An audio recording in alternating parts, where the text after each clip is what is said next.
Okay, how do we go from that to that? I'll show you. Lemon segments, or lemon fillets, some people call it.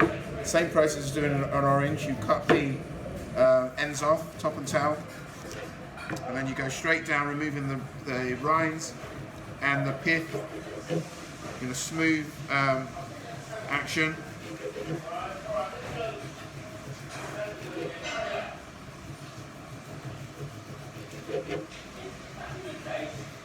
All the way round until it's taken off cleanly.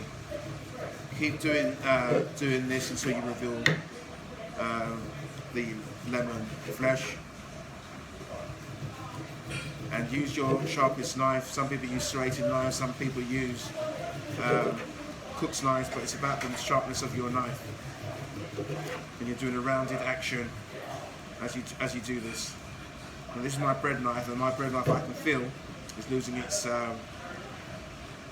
edge, and it's hard to sharpen these knives, so I might have to use a different knife the next time I do this.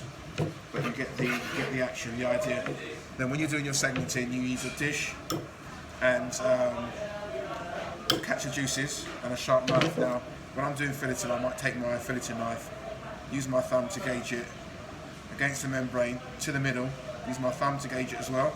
So I don't do guesswork, I use a gauge, then it comes off and you get this, what we call a segment or a fillet, looks like that. And then you put your thumb on, catch the membrane, and place it over to the right or left if you're left-handed, and take the next one off. And it's like the same process for doing oranges.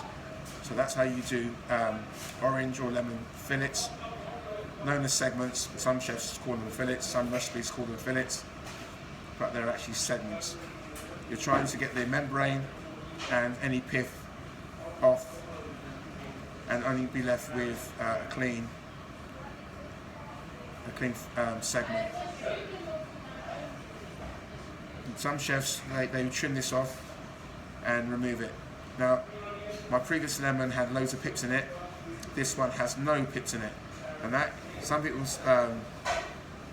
feel that food without pips in means it's been genetically modified, or it's been changed by farmers and scientists, and that's quite true. So lemons should have seeds in there, and when they don't, you've got to think about the origin of where they're coming from. Okay, so these ones have no seeds in, but the one before had loads of seeds in.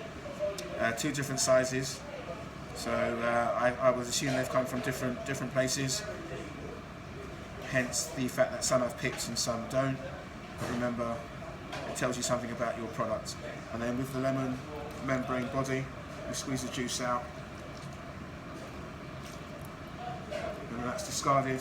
And then you've got to check your segments, see if there's any pith on there. If it's first class, you want to remove any traces of the pith until you get a nice clean segment. Okay. And now I've got my mise en place done for my fish area. I've got my segments and juice. I've got my rings.